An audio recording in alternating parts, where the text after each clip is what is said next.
తెలంగాణ వ్యాప్తంగా రైతులు చాలా ఇబ్బందుల్లో ఉన్నారన్నారు మాజీ మంత్రి హరీష్ రావు. సిద్దిపేట జిల్లా మల్లారంలో వడ్ల కొనుగోలు కేంద్రాన్ని పరిశీలించారు. 85 లక్షల మెట్రిక్ టన్నుల ధాన్యం కొంటామని చెప్పిన ప్రభుత్వం 6 లక్షల మెట్రిక్ టన్నులు మాత్రమే కొనుగోలు చేసిందని తెలిపారు. కొనుగోలు చేసిన ధాన్యానికి 1400 కోట్ల రూపాయల బిల్లులు పెండింగ్ లో ఉన్నాయని పేర్కొన్నారు. రైతులను కేంద్ర రాష్ట్ర ప్రభుత్వాలు ఇబ్బంది పెడుతున్నాయని తెలిపారు హరీష్ రావు.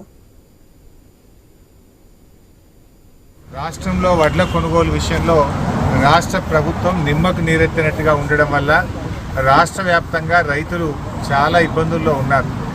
ఇప్పటి వరకు కొన్నది కేవలం 5-6 లక్షల మెట్రిక్ టన్నులకు మించి ప్రభుత్వం కొనలేదు. కొంటామని చెప్పిందేమో 85 లక్షల మెట్రిక్ టన్నుల వడ్లు కొంటామని చెప్పి అంతా 5-6 లక్షలకు మాత్రమే ఈరోజు రాష్ట్ర ప్రభుత్వం పరిమితమైంది. ఈ కొన్నదానికి కూడా ఇంకా రాష్ట్ర వ్యాప్తంగా దాదాపు 1400 కోట్ల రూపాయల బిల్లులు వడ్ల పేమెంట్ పెండింగ్లో ఉంది. అంటే రాష్ట్ర ప్రభుత్వం ఏ రోజుకు ఆ రోజు వడ్లకు పేమెంట్ చేస్తామని చెప్పారు. కానీ ఇప్పటి వరకు 1200 కోట్ల రూపాయలు ఎంఎస్పీ బిల్లు పెండింగ్ ఉంది. దాదాపు 200 కోట్ల రూపాయలు బోనస్ డబ్బులు పెండింగ్లో ఉన్నాయి. అంటే మాటల్లో మాత్రం 24 గంటల్లో డబ్బులు ఇస్తామని చెప్తున్నారు. కానీ చేతలకు వస్తే రోజుల తరబడి ఇవాళ బోనస్ డబ్బుల కోసం ఎదురు చూడాల్సిన పరిస్థితి ఉంది. పోయిన యాసంగికి సంబంధించిన 1200 కోట్ల రూపాయల బోనస్ డబ్బులు రాష్ట్ర వ్యాప్తంగా పెండింగ్లో ఉన్నాయి. పోయిన యాసంగి బోనస్ డబ్బులు వెంటనే విడుదల చేయండి. తన ఆరోపణలపై బాధ్యత కలిగిన ప్రజా ప్రతినిధులు వివరణ ఇచ్చుకోవాలి, కానీ ఎదురుదాడి సరికాదన్నారు తెలంగాణ జాగృతి అధ్యక్షురాలు కవిత. ప్రజలు చెప్పింది మాట్లాడుతున్నా అన్నారు. నక్కలగండి ప్రాజెక్టుపై తమ డిమాండ్కు ప్రభుత్వం తలొగ్గిందన్నారు. బీఆర్ఎస్ లోని పరిణామాలను సీఎం రేవంత్ రెడ్డి అనుకూలంగా వాడుకుంటున్నట్టు చెప్పారు. ఏ పార్టీ కూడా మహిళలకు న్యాయం చేయడం లేదని కవిత విమర్శించారు. ప్రజలు చెప్పింది లైవ్ లో రికార్డింగ్ మీ అందరి దగ్గర కూడా ఉంది. నేను అప్పుడు కూడా ఏం చెప్పాను, నేను ఎప్పుడైనా నిర్దిష్టమైన సమాచారం ఉంటేనే మాట్లాడతాను, కానీ నిన్న మాత్రం రైతులు చెప్పింది మాట్లాడుతున్నా. మరి నాకు తెలియదు, వాళ్ళు క్లారిఫికేషన్ ఇచ్చుకోవాలనుకున్నా అని చెప్పడం జరిగింది. సంతోషం, నవీన్ గారు క్లారిఫికేషన్ ఇచ్చారు. అట్లానే హరీష్ రావు గారు కావచ్చు, మంగళ కమలాకర్ గారు కావచ్చు, వారు కూడా ఒరవడిని, ఈ మంచి ఒరవడిని ఫాలో అవుతూ వారు కూడా క్లారిఫికేషన్ ఇచ్చుకుంటే అద్భుతంగా ఉంటుంది. 1, 2, మేము ఇప్పుడు ఎక్కడ జాగృతి జనం పాటకపోయినా, ఉదాహరణకు మొన్న నక్కలగండి ప్రాజెక్టు పోయినాం. ఆ రోజు ఒకటే డిమాండ్ చేసినాం, దయచేసి కలెక్టర్ గారు రావాలని చెప్పి. నిన్న కలెక్టర్ గారు విజిట్ చేసినారు. ఒక స్వాంతన లభించి టెంపరీగా ఒక సొల్యూషన్ అనేటటువంటిది ఒక సంస్థ చేస్తున్న కార్యక్రమాలతో లభిస్తున్నప్పుడు దాన్ని హర్షించాలి తప్ప దాంట్లో ఏదో రంధ్రాన్వేషణ చేస్తాం, దీంట్లో లోపాలే వెతుకుతాం అంటే మరి మేము లోపాలు వెతుకుతలేదు. ఫీడ్బ్యాక్ వచ్చింది చెప్తున్నాం. ఫిరాయింపు ఎమ్మెల్యేల కేసుపై సుప్రీంకోర్టులో రేపు విచారణ జరగనుంది. తెలంగాణ స్పీకర్పై బీఆర్ఎస్ నేతలు కోర్టు ధిక్కార పిటిషన్ వేశారు. మరోవైపు ఇప్పటికే విచారణ మొదలుపెట్టామని, మరింత గడువు కావాలంటూ స్పీకర్ కార్యాలయం కూడా పిటిషన్ దాఖలు చేసింది. అన్ని కేసులపై సోమవారం సుప్రీంకోర్టు విచారణ చేయనుంది.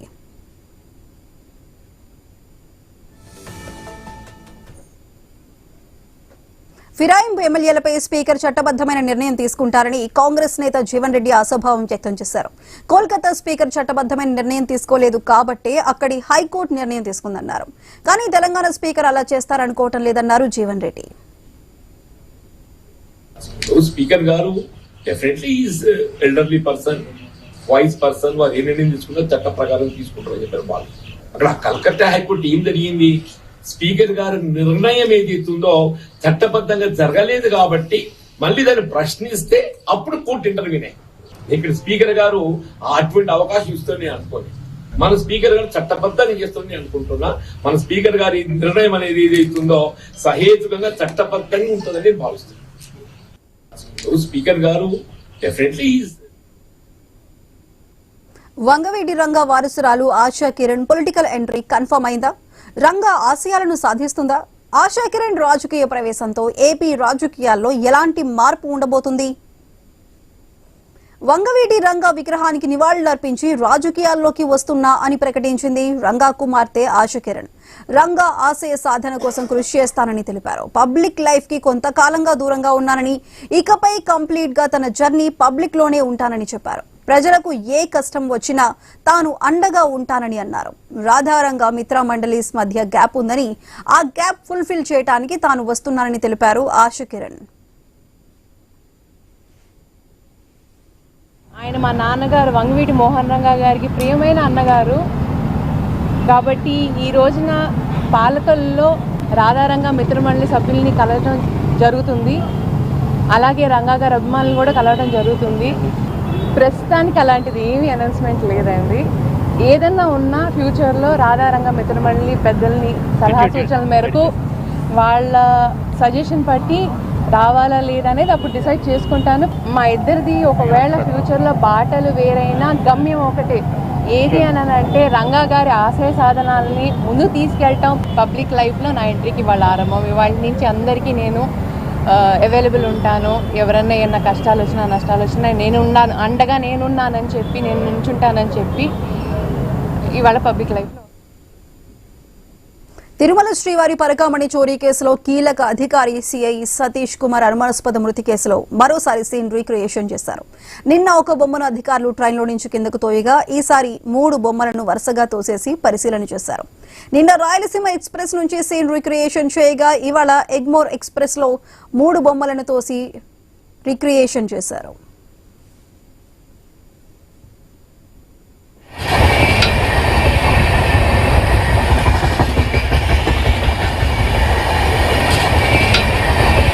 సిఐ సతీష్ కుమార్ అనుమానాస్పద మృతి కేసులో పోలీసులు దర్యాప్తును ముమ్మరం చేశారు.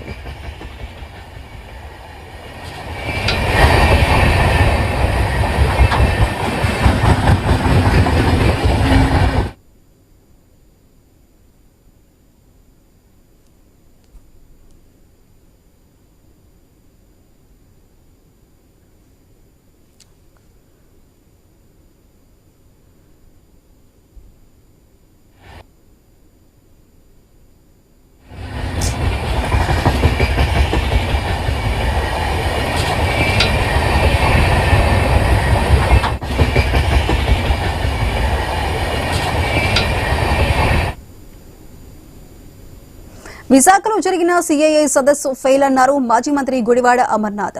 ఆ బాధతో సీఎం చంద్రబాబు ఇష్టం వచ్చినట్టు మాట్లాడుతున్నారని విమర్శించారు. రాష్ట్రానికి కొత్తగా ఏం తెస్తున్నారో చెప్పటం లేదన్నారు అమర్నాథ్. చేసుకున్నటువంటి ఎంఓయూలు కానీ 3-4 సందర్భాల్లో ఈ రకంగానే పార్ట్నర్షిప్ సమిట్స్ ని విశాఖపట్నం వేదికగా నిర్వహించారు. ఒక సంవత్సరం ఏమో 6 లక్షల కోట్లు, ఒక సంవత్సరం 4 లక్షల కోట్లు, ఒక సంవత్సరం 9 లక్షల కోట్లు అని చెప్పి మొత్తం మీద 19 లక్షల కోట్ల రూపాయలు పెట్టుబడులను ఆకర్షించాం. 40 లక్షల మందికి ఉద్యోగ అవకాశాలు కల్పిస్తాం అన్నటువంటి మాట చంద్రబాబు నాయుడు గారు గతంలో 3వ ముఖ్యమంత్రిగా ఈ రాష్ట్రానికి ఉన్నప్పుడు వారు చెప్పినటువంటి మాటలు, అప్పుడు జరిగినటువంటి ఇటువంటి సభలు. 2024లో అధికారం కోల్పోయిన తర్వాత, బహుశా వారు అధికారంలోకి వచ్చిన తర్వాత మొట్టమొదటి సమావేశం. 2000 గడిచినటువంటి 16-17 మాసాలుగా వారు చెప్తున్నటువంటి పెట్టుబడులన్నీ కూడా టాటాకు సంబంధించి కానీ, గూగుల్కి సంబంధించి, అదాని డేటా సెంటర్కి సంబంధించి కానీ, అంటే మీరు కొత్తగా ఏం తీసుకొని వచ్చారు, కొత్తగా ఏం ఇన్వెస్ట్మెంట్స్ని ఇక్కడికి ఆకర్షించారు అనేటువంటి విషయం మీద ఇప్పటికీ కూడా క్లారిటీ ఇవ్వలేకపోతున్నారు.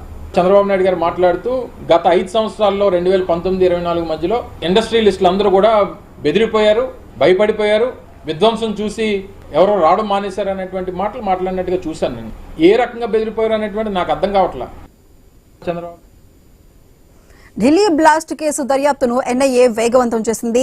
ఉగ్ర డాక్టర్ల సంబంధాలు, లింకులపై విచారణ జరుపుతోంది. అయితే ఉమర్ ముజ్మిల్తో సంబంధాలు ఉన్న వారిని అదుపులోకి తీసుకుని ఎంక్వైరీ చేస్తోంది. మరోవైపు వీరితో సంబంధం ఉన్న 15 మంది డాక్టర్లు పేలుడు తర్వాత అండర్ గ్రౌండ్ లోకి వెళ్లారు. వారితో మాట్లాడడానికి పోలీసులు ప్రయత్నిస్తున్నారు. ఫోన్లు స్విచ్ ఆఫ్ అయినట్లు తెలుస్తోంది. వారి కోసం ముమ్మరంగా గాలిస్తున్నారు పోలీసులు.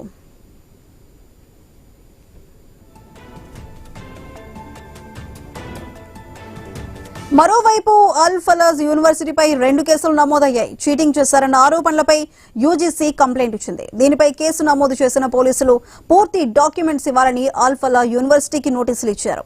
పత్రాలను ఫోర్జరీ చేశారన్న ఆరోపణలపై మరో కేసు ఫైల్ అయింది.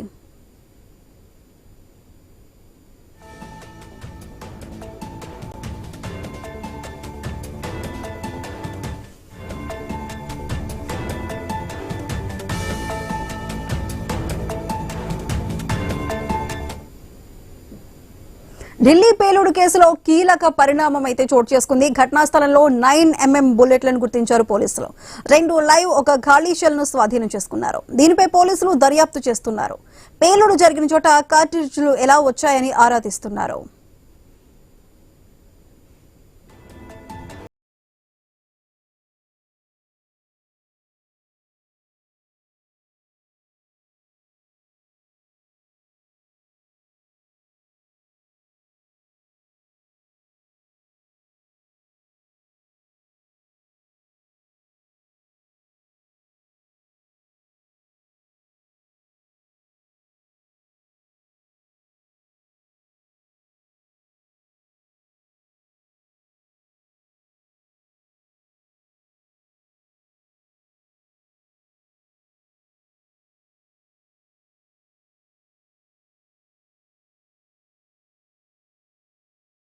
కేసు దర్యాప్తును వేగవంతం చేసే దర్యాప్తు సంస్థలు ఏ ఒక్క లీడ్ను వదులుకోవటం లేదు. విచారణలో బయటపడుతున్న అంశాలపై దృష్టి సారిస్తున్నాయి.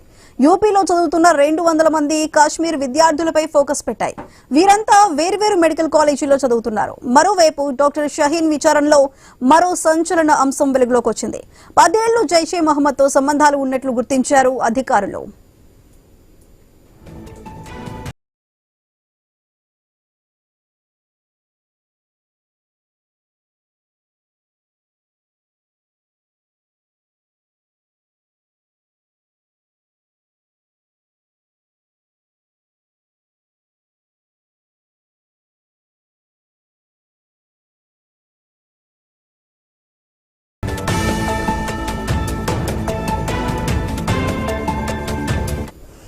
మరోవైపు ఈ కుట్రలో అత్యధిక మంది డాక్టర్లే ఉన్నారు. వీరు సైన్స్ నాలెడ్జ్ ను పేలుడు పదార్థాల తయారీపై ఎక్కువగా వాడినట్లు తెలుస్తోంది. వేల కిలోల పేలుడు పదార్థాలను ప్రజల ప్రాణాలను బలిగొనేందుకు ప్లాన్ చేశారు. ఇందుకోసం మదర్ ఆఫ్ సైతాన్ గా పిలిచే ట్రైఅసిటోన్ ట్రైపెరాక్సైడ్ ను వాడేందుకు సిద్ధం చేశారు. ఎర్రకోట వద్ద జరిగిన పేలుడులో కూడా ఈ సైతాన్ ను వాడినట్లు ఫోరెన్సిక్ బృందాలు గుర్తించాయి. I-20 కారును బ్లాస్ట్ చేసేందుకు ఉమర్ నబీ ఈ ప్రమాదకర కెమికల్ ను వాడినట్లు ఫోరెన్సిక్ టీమ్స్ నిర్ధారించాయి.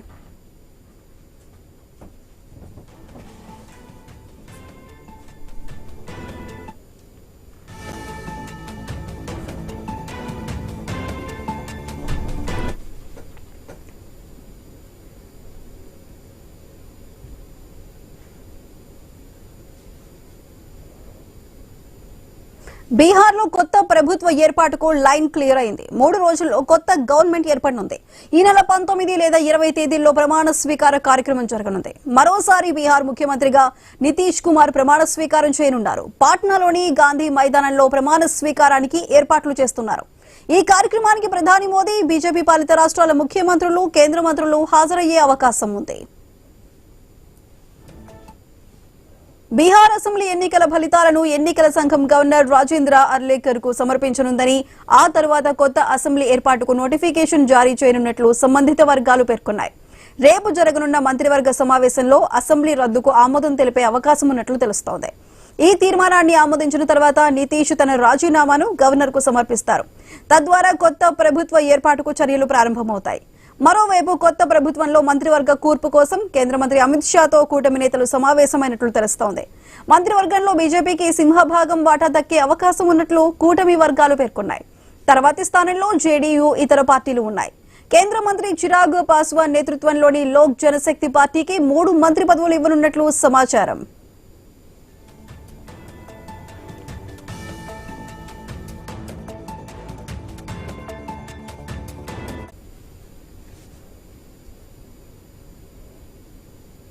ఆర్జేడీ ఓటమితో లాలు ఇంట్లో విభేదాలు తారాస్థాయికి చేరాయి. ఇప్పటికే లాలు కుమార్తె రోహిణి ఆచార్య తన కుటుంబంతో సంబంధాలు తెగిపోయాయని, రాజకీయాల నుంచి తప్పుకున్నట్లు ప్రకటించడం సంచలనంగా మారింది. తనపై ఒత్తిడి చేసి దూరం చేశారని రోహిణి ఆచార్య ఆవేదన వ్యక్తం చేశారు. చెప్పుతో కొట్టబోయారని కూడా రోహిణి ఆరోపించారు. పార్టీలో, ఇంట్లో తనకు తీవ్రమైన అవమానం జరిగిందని, దూషణలు, బెదిరింపులు ఎదురయ్యాయని ఆమె వెల్లడించారు. అయితే తాజాగా రోహిణి తర్వాత మరో 3 లాలు కుమార్తెలు కూడా అదే బాటలో నడుస్తున్నారు. లాలు కుమార్తెలు రాగిణి, చంద, రాజలక్ష్మి పాట్నాలో ఇంటి నుంచి పిల్లల్ని తీసుకుని ఢిల్లీ వెళ్లిపోయారు. గతంలో లాలు పెద్ద కుమారుడు తేజ్ ప్రతాప్ యాదవ్ ఇలాంటి పరిస్థితుల్లోనే ఆర్జేడీ పార్టీని, తన ఇంటిని విడిచిపెట్టి వెళ్లిపోయాడు.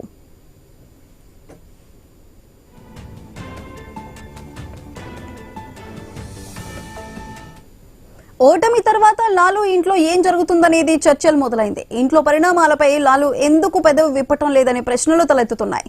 ఇంటి 4 గోడల మధ్య తేజస్వి యాదవ్ ఏం చేస్తున్నారు, తండ్రికి కూతుళ్లను దూరం చేస్తున్నారా అనే ఆరోపణలు వస్తున్నాయి. లాలు వారసుడిగా రాజకీయాలకు, ఆస్తుల్లోనూ తేజస్వి ఒక్కరే అప్పుదారిగా ఉండాలనుకుంటున్నారా అనే చర్చ నడుస్తోంది. లాలు ఇంట్లో కుంపటి దేశవ్యాప్తంగా చర్చగా మారింది.